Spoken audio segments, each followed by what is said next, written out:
மயிலாடுதுறை புறவழிச்சாலையில் அறிவிப்பு பலகை இல்லாததால் அடிக்கடி விபத்து ஏற்படுவதாக குற்றச்சாட்டு எழுந்துள்ளது. கடலூர் மாவட்டம் பூண்டியாங்குப்பம் முதல் மயிலாடுதுறை மாவட்டம் சீர்காழி சட்டநாதபுரம் வழியாக 4 வழிச்சாலை பணிகள் நடந்து வருகின்றன. இந்த பணிகள் 95% முடிவடைந்த நிலையில் அறிவிப்பு பலகை இல்லாததால் அடிக்கடி விபத்து ஏற்படுவதாக குற்றச்சாட்டு எழுந்துள்ளது.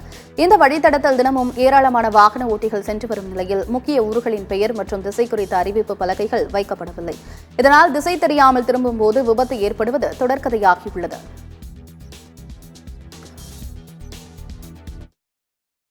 இந்த சாலையை நீங்க பாக்குறீங்க.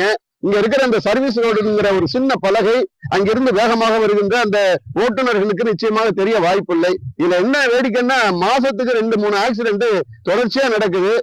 அதுவும் குறிப்பாக சொல்ல போனா, நான் நிக்கிற இந்த பகுதியினுடைய இடது பக்கம் திரும்பினால் இந்த பக்கம் வேளாங்கண்ணி, நாகூர் இந்த போன்ற இடங்களுக்கும் இந்த அறிவிப்பு பலகை மிக குறுகிய அளவுல அங்க பாலத்தை கடந்து வரும்போது அவங்களுடைய பார்வை நேரா தான் இருக்கும். அந்த சர்வீஸ் ரோடு எங்க இருக்குன்னு காட்டுதோ அதான் பார்ப்பாங்க.